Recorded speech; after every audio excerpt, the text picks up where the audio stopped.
The breaking point. The massive chamber aboard the Galactic Council's Harmony Station fell silent as Ambassador Elena Chen rose from her seat. The 7 alien representatives, each from a founding species of the Council, stopped their murmuring. Even the hovering translator drones seemed to pause in anticipation. For 15 years, Chen had represented humanity at this table. For 15 years, she had endured condescension, manipulation, and thinly veiled contempt from these self-proclaimed elder species. Today, that ended. Distinguished representatives, Chen began, her voice steady despite her anger. For the past decade and a half, humanity has fulfilled every requirement the Council has set before us. We've shared our unique agricultural methods that saved 3 worlds from famine. We've contributed our medical knowledge that helped develop cures for 17 cross-species diseases. We've even deployed our fleet to protect Council trade routes against piracy. High Counselor Vrax, a towering insectoid with iridescent carapace, clicked his mandibles impatiently. Ambassador Chen, we appreciate Earth's contributions, limited as they may be. But the Council has determined that humanity remains too unpredictable for full membership status. Perhaps in another decade. We found the files, Counselor. Chen interrupted, activating her data tablet. The central holographic display flickered to life, showing classified Council documents with designation stamps from all 7 elder species. The chamber erupted in hisses, clicks, and the distinctive harmonic vibrations that passed for gasps among the crystalline Foveri. The documents detailed plans to establish oversight bases on 3 Earth colonies, military installations disguised as scientific outposts. These were never meant for human eyes, rumbled Counselor Tkalara, her gelatinous form pulsing with agitation. Clearly, Chen replied. Just as we were never meant to discover that while we defended your core worlds from Sarkic incursions last year, you were preparing to place our colonies under your direct control. Counselor Zeth, the eldest representative and a respected diplomat among the bird-like Avis, spread his wing hands in a placating gesture. Ambassador, these are merely contingency plans. All governments make preparations for various scenarios. Chen's laugh was sharp and bitter. Including scenarios where treaties are violated and sovereignty is ignored. For 15 years, humanity has asked for equal membership in the Council. For 15 years, you've found reasons to delay, all while secretly planning to subsume us. She tapped her tablet again. Every screen in the chamber displayed the same message. Earth, wait HDRA NOTIFICHN. Effective immediately. Earth and all human colonies formally withdraw from all treaties, trade agreements, and diplomatic relations with the Galactic Council. The 7 representatives stared in shock. No species had ever willingly withdrawn from Council protection. This is foolishness, Vrax finally managed. Your colonies depend on Council technology, Council trade routes, Council protection. Without us, how will humanity survive in a dangerous galaxy? Chen smiled thinly. That's for us to know and you to wonder about, Counselor. The human delegation stood in unison. Chen pressed another control on her tablet, and suddenly all screens flickered. When they reactivated, all data regarding Earth's defenses, resources, and colonial positions had been wiped from the Council's network. For security reasons, we've removed our information from your systems, Chen explained casually. If the Council wishes to establish new relations with humanity in the future, as equals, you may contact us. Until then, all diplomatic channels are closed. As Chen turned to leave, Counselor Mrek, whose silicon-based species prided themselves on logical analysis, spoke up. Ambassador, this is an emotional reaction. Your species cannot possibly have the infrastructure to survive independently. Chen paused at the doorway. A common misconception, Counselor, is that humanity has been showing you all our cards. We haven't. Not even close. The human delegation departed in perfect formation, leaving the Council chamber in disarray. Outside, Chen's composed facade finally cracked. Her hands trembled slightly as she activated her secure communicator. "This is Ambassador Chen. Operation Independence is now active. Authorization code, Prometheus Unchained. Authorization confirmed," came the immediate response. "All units proceeding with Phase 1. On Earth, in the underground command center beneath the New Geneva complex, Admiral Maya Santos watched as the global defense grid silently activated. For a decade, humanity had been preparing for this day. Massive shield generators, hidden in mountain ranges and beneath oceans, powered up across the planet. Similar systems activated on Mars, Europa, Titan, and every human colony. The technology was based on principles gleaned from Council archives, but dramatically improved upon by human innovation, the very innovation the Council had consistently underestimated. "Status report," Santos demanded, her dark eyes never leaving the massive holographic display showing human territory. "Phase 1 at 87% completion," Admiral, reported General Ibrahim Khan. "The stealth communication network is fully operational. All colonies confirm receipt of evacuation protocols. The Sentinel fleet has deployed to defensive positions. Mars shipyards report the first wave of Aurora-class vessels is ready for immediate deployment." Santos nodded. "And Project Blackout," Dr. Layla Patel, head of Earth's Advanced Technology Division, stepped forward. "The quantum disruption field is operational, Admiral.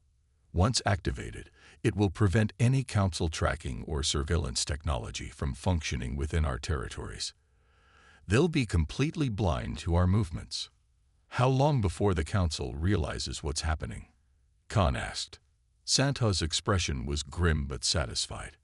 "Their bureaucracy moves slowly. We estimate 72 hours before they notice the communication blackout, another 48 before they send inspection vessels. By then, we'll be fully entrenched." On screens around the command center, images showed the results of humanity's secret preparations. Massive defensive platforms emerged from hidden bunkers on lunar outposts. On distant colonies, civilians calmly executed long-rehearsed protocols, moving essential industries underground. Fleets of ships, far more advanced than anything Earth had ever shown the Council, moved into strategic positions. "For 15 years, they've treated us like children," Santos said quietly. "It's time they learned that humanity doesn't need a babysitter." On the Council station, the representatives had moved from shock to anger to strategic planning. "We should deploy peacekeepers immediately," insisted Vrax. "Show of force. Remind the humans of their vulnerability." Councillor Zeth shook his head. "No, that would only validate their accusations. We need a more measured approach." "The economic approach seems most logical," Rex suggested. "Freeze their assets in Council banks. Restrict their access to jump gates and trade routes. They'll return to negotiations within a standard month when their colonies begin to suffer." The Council voted unanimously to implement economic sanctions, confident that humanity would quickly learn the cost of independence. None of them noticed the subtle changes already occurring. Council monitoring stations near human space reported unusual energy readings just before going offline. Dismissed as equipment malfunctions, automated trading systems recorded a sudden absence of critical minerals that Earth had previously supplied, noted but not yet escalated to leadership. 3 days later, Council battlecruiser Indomitable approached Earth's solar system on a routine patrol. Captain Dravik's son expected to find a civilization beginning to panic as isolation set in. Instead, his sensors detected nothing at all. No communications, no ship movements, not even the normal energy signatures of a populated system. "Impossible," he muttered. "Sensor malfunction. Bring us closer." As the Indomitable crossed the outer boundary of the solar system, all its systems suddenly went dark. Emergency power activated seconds later, but navigation, weapons, and communication remained offline. A single text message appeared on their emergency receiver. "Council vessels are no longer permitted in Earth space. Your systems will be returned to functionality once you have exited our territory. Safe travels." The Indomitable had no choice but to retreat, using only basic emergency thrusters. When they finally reached Council space, Captain Dravikson sent his report immediately to High Command. The response came from Counselor Vrax himself. Impossible. Return and investigate with full battle group. Captain Dravikson's response was uncharacteristically blunt for a Council military officer. With respect, Counselor, I recommend against that course of action. Something has changed.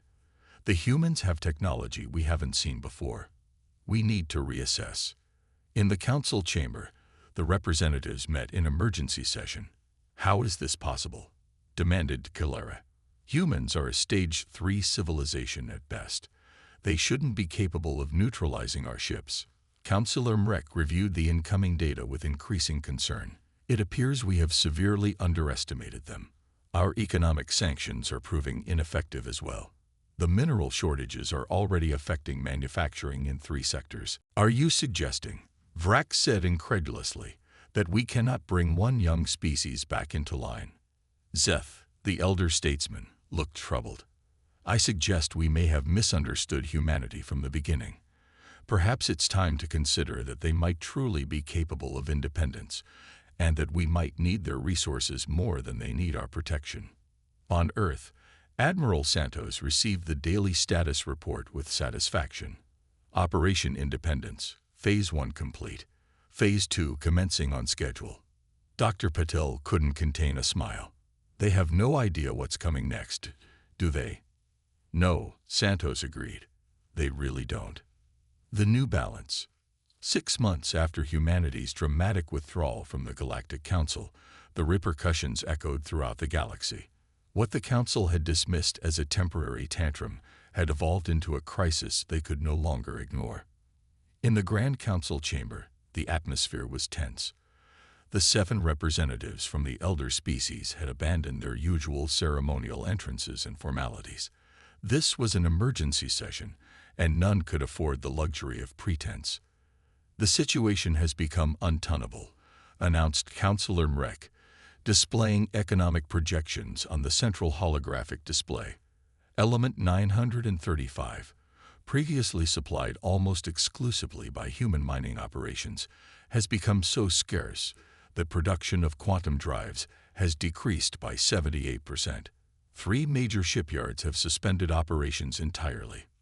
We can find alternative sources, insisted Vrax, though his mandibles clicked nervously.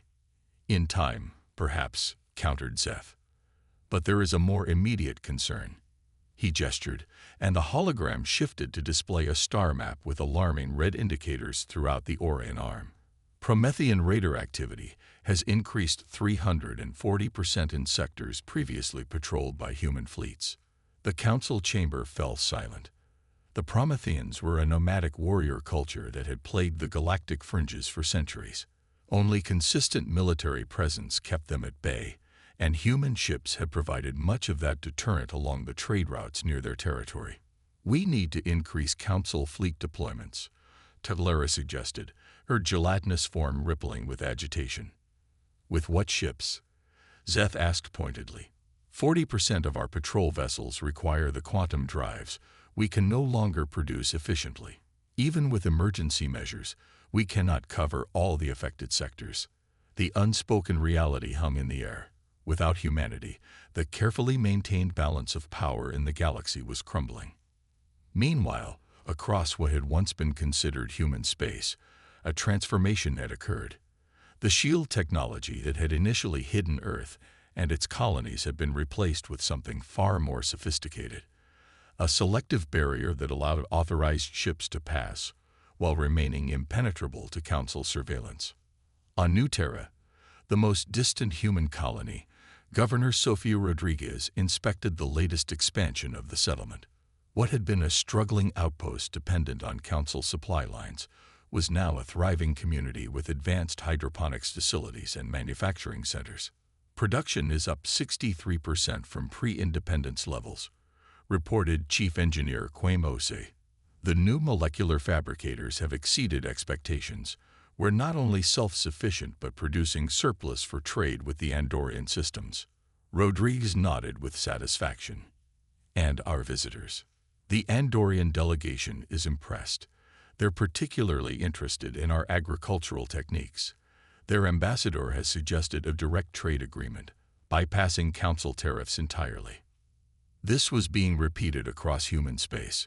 Species that had previously interacted with humanity only through council-approved channels were discovering the benefits of direct diplomatic relations.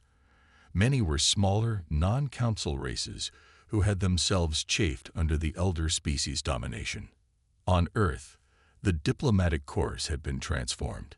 The elegant offices that once focused on council relations now hummed with activity as representatives from dozens of independent worlds sought new agreements with humanity. Admiral Santos, reviewing defense reports in her office beneath New Geneva, received a priority communication. Admiral, Council Ship Harmony requests permission to enter Earth space under diplomatic protocols. They're carrying a delegation led by Councilor Zeth himself.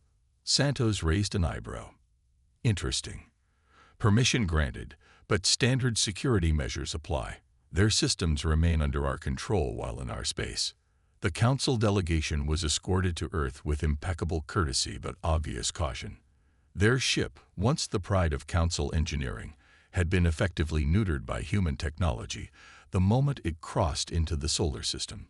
Every council member noted this with varying degrees of concern. The meeting took place in the Grand Assembly Hall in New Geneva, a magnificent structure built specifically for post-independence diplomacy. Ambassador Chen, now Earth's Minister of Interstellar Relations, greeted the council delegation with perfect diplomatic protocol, and not a hint of the deference that had once been expected. "Councilor Zeth," she said, inclining her head slightly, "Earth welcomes you." The elderly Avis diplomat returned the gesture with more depth than protocol required, a subtle acknowledgement of changed circumstances. "Minister Chen, we appreciate your willingness to receive us. The Council seeks to establish new diplomatic channels with Earth and its colonies." Chen's expression remained neutral. "I'm curious what has prompted this outreach after 6 months of attempted economic warfare and military posturing." The other council representatives shifted uncomfortably, but Zeth responded with surprising candor. "Necessity, Minister. The galaxy is less stable without human participation. The Promethean incursions threaten multiple worlds. Resource shortages affect countless systems." And he added with a slight ruffle of his feathers, "Perhaps we have been forced to reconsider certain assumptions about humanity's place in the galactic community." "I see," Chen replied. "And what exactly are you proposing?" "A new treaty," Zeth said. "One that acknowledges Earth's independence while establishing mutually beneficial trade and security arrangements." Chen studied the council delegation carefully. "The terms would need to be significantly different from our previous relationship." "We understand that," Zeth assured her. "We are prepared to discuss full membership status for humanity in the Council." "We're not interested in Council membership," Chen interrupted. "Not anymore." The Council representatives looked shocked. Membership was the prize humanity had sought for 15 years. Instead, Chen continued, "We propose a galactic alliance. Equal partners, with no elder species claiming authority over others. Open exchange of technology and resources, with fair compensation. Mutual defense pacts that respect sovereignty." "That would require a complete restructuring of galactic governance," protested Vrax. "Yes," Chen agreed simply. "It would. The Council has stood for 10,000 years. Tilera objected. "You cannot expect us to dismantle it because one species demands it." "We're not demanding anything," Chen corrected her. "Earth will continue to thrive regardless of your decision. We've established direct relations with 23 non-council worlds already, but we are offering you an opportunity to be part of what comes next." Admiral Santos, observing from the side of the chamber, stepped forward. "Perhaps our guests would benefit from understanding exactly what they're negotiating with. Minister, with your permission." At Chen's nod, Santos activated a secure channel. "Command, execute protocol revelation." The vast holographic display activated, showing a real-time view of Earth space. What had previously been hidden from Council sensors was now revealed. Massive orbital platforms, shipyards producing vessels of unprecedented design, defense systems that made Earth's previous military capabilities seem primitive by comparison. "This is what we accomplished in 15 years while you thought we were still learning to crawl," Santos explained. "Imagine what we've achieved in the 6 months since independence." The Council delegation stared in stunned silence. "How?" Mrek finally asked. "How did you develop all this without detection?" Dr. Leila Patil, now Earth's Minister of Technology, smiled. "You gave us access to your scientific archives as a gesture of goodwill. We learned your principles and then improved upon them.